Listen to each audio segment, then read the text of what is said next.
want to show you one of our clients, design builder in Massachusetts. I'm going to show you how they close 2 projects, and I'm going to go through everything. A lot of people say that you can't get a $100,000 plus project for Facebook ads. What do you think about that? Well, I talk to people too, and they tell me the same thing. They think Google works more, but after seeing your results, I mean, you know. They visited an ad, they went to the website, filled out the form, right? Then they scheduled automatically a booking link. Then they went back to the Facebook, scrolled through a couple pieces of content, and then went back to the website and went through like 4 different pages: the About Us page, the Contact Us page, the Home Editions page, and then obviously the home page. I don't know if you can see this, but I can see the timestamp, so November 30th. And this is a CU build strictly for remodel. Correct. So think about it this way, bro. This lead reached out on November 30th and closed today, which is now January 23rd of 2026. And what was the project size? This one was, so it's a full home remodel, and it was for, what's his name, Joseph Palmer. $417,000, 620 bucks. So 420K. The other one was a guy named Charles Muir. He's a friend. There's like French people over there. And so let me see how this guy came through.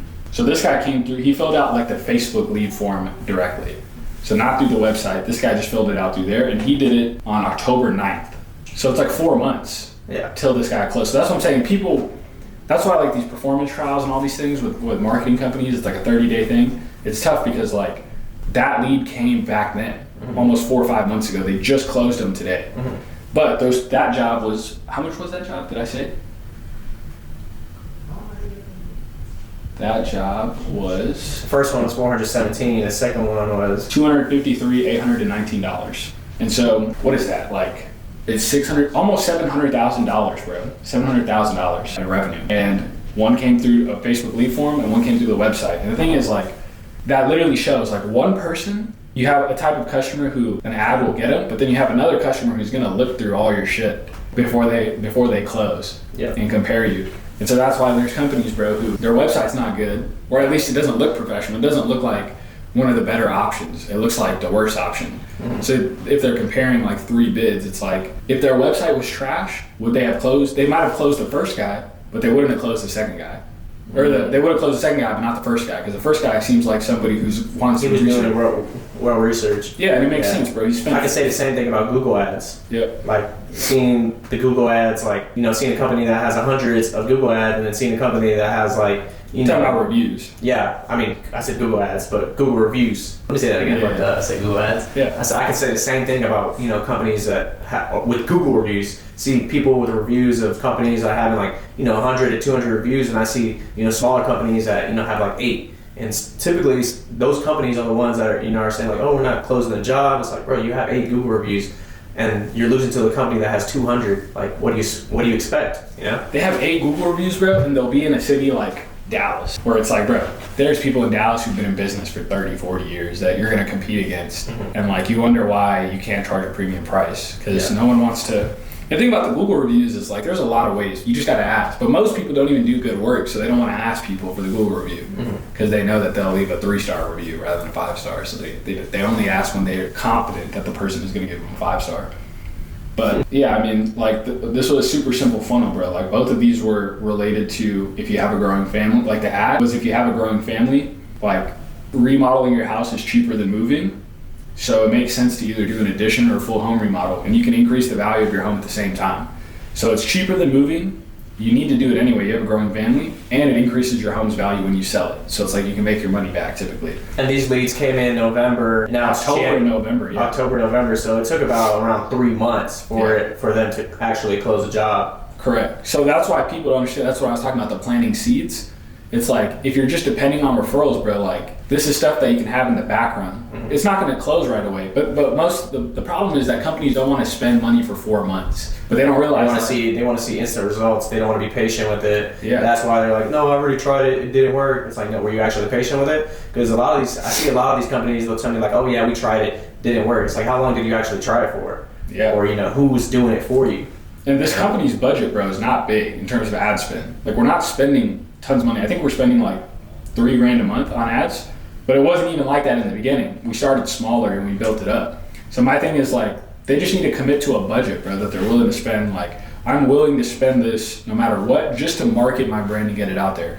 And like people think Facebook ads don't work, but the idea is like you're just paying for people to see it. It's like saying a billboard doesn't work. All a billboard does is just show your message to a group of people. So it's like when they say Facebook ads don't work, it's just that they don't know how to put it in front of the right people, or it's just their ad is like ass, you know? Like I didn't market a home edition. I marketed the fact that you have a growing family. So it's much more compelling. It's much more, this is for me. Rather than just like, if you're trying to do a $200,000 project, reach out, which is how a lot, or it's like, we've been in business for 20 years, you know, 5-star service, contact us. It's like, that doesn't give me a reason to do that. It doesn't start the conversation. And plus you have to think the sales process for this is easy. It's like, hey, like I saw you reached out from this ad. Tell me a little bit about, is it you have more kids now or your parents moving back? It starts the sales combo really easy because you know why. More. Yeah, rather than just more, you're personable, you know, ask about the family, just build trust that way instead of just like, hey, like, what's your budget for this? When do you want to get started? Exactly, 100%.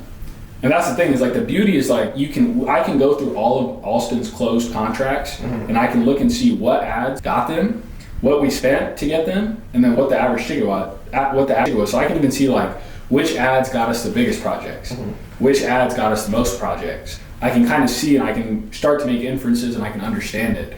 And then I can just make way more ads around those kinds of things and attract more of those jobs.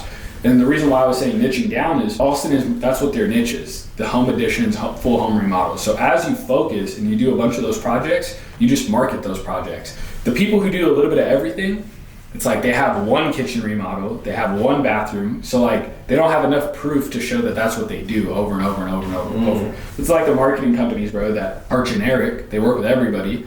If you're a doctor and you need help marketing your clinic or your practice, it's like they don't have enough proof for just doctors. It's all over the place. So it's not specific. You wouldn't want to pay them more, right? Versus if you see a marketing company that only works with doctors, that specializes with doctors, that like really understands the practice, it's like you pay more for it. And it's the same concept that applies with the construction companies, but they don't see that. Why do you think they try and just take on anything they can? I know that's for money, but why do you think that it's pretty common sense, I feel like. I just think they get scared. You know, they want the instant money because it's there. They want to grab it. I don't think a lot of these remodelers, they'll just try to do anything to, you know, win the project or lower the price, and that's when like their margin is just it'll get bad. And as a company, over time, you'll start to just see a decrease in overall the company. Yeah. And that's how you get those businesses that might make $1 million, $2 million, but the owner makes nothing or makes nothing because he's just selling work just to pay off his expenses.